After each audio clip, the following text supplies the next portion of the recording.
नदीम साहब जानी फरमाशा दोस्तों सची तुची इतवार कदे गायण का अरवाई खजी वाले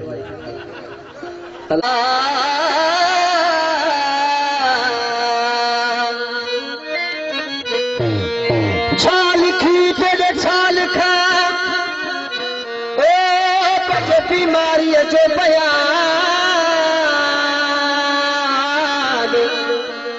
लिख दे अगर कुल खत जा रियाज थी पेन भी परेशान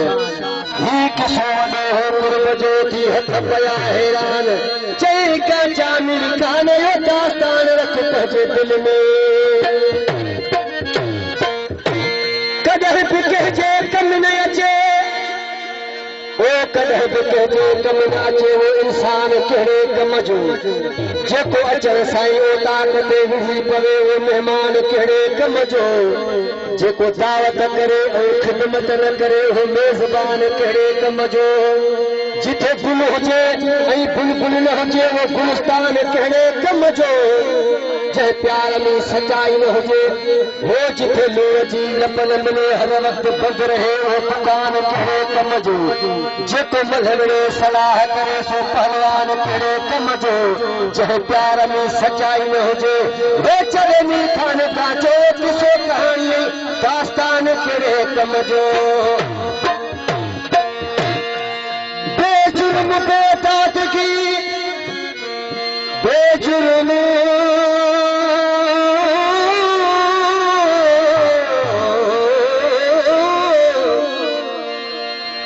बेजुर्म बेदादगी दिल भर न कंदो कर मुसाण तलबदार थी कॾहिं मुंतज़र न कंदो कर बेदर्द आहे जो इश्क जो सदमे न ॾिठो थो दादर जो सुणे अर्ज़ कुझु ख़र्च कंदो कर हिकरात मुलाक़ात खां कॾहिं महकर न कंदो कर दोस्तों चवंदा त दुआ न बस है जितनी को दे दिया तो दे दिया दिया हमारी चलना इसी साथ खास फरमा साहब बहुत बड़ा बड़ा जितने सब दोस्तों सब फरमा वो काओ कदम में कमत दी दो बबुर कदम में तेरा दी दो राजा जड़े वखर पड़े है पेया ए बेबुले पे माहूद संगत में देखो बेबुले पे माहूद संगत में कदे न कमत दो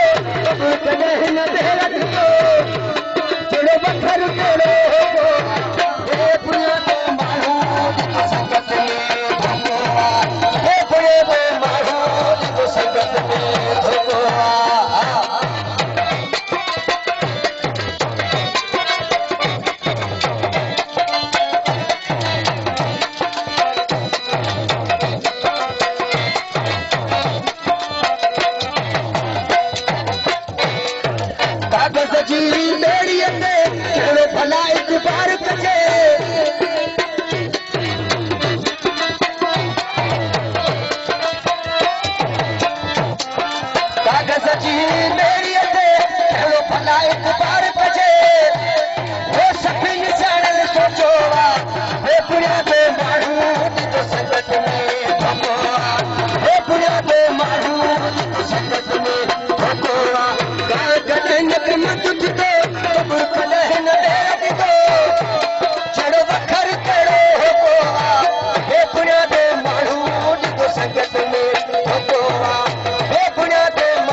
में धोको गाह कदे न कमत दितो कबूर कदे न तेरे दितो जड़ वखर करो धोको हे पुण्य ते मारू दितो संगत में धोको हे पुण्य ते मारू दितो संगत में धोको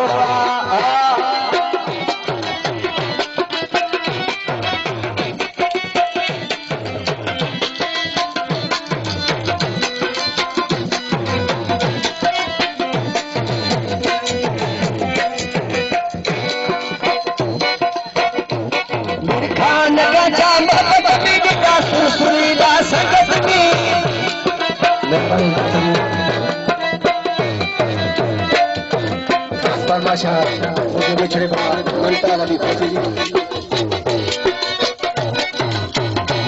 मीर खान का जाम पट में दिदा सुरीला संगत में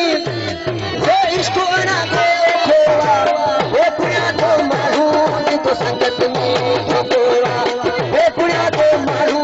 तो संगत में भगोरा गाँव कदे न कमत दितो कबूर कदे न तेरा दितो तेरे वखर तेरे भगोरा हे पुण्या तो मारू तो संगत में भगोरा हे पुण्या तो मारू तो संगत में भगोरा मेहरबानी जो संगी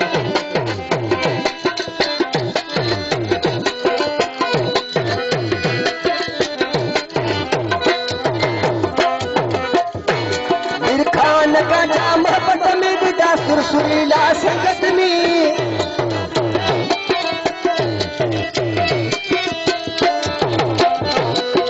खान का जाम पट में दिदा सुरीला संगत में वो इश्क ना गोरा हे पुण्या दे मारू तो संगत में धोकोरा हे पुण्या दे मारू तो संगत में धोकोरा कदे न कमत दितो कबूर कदे न तेरा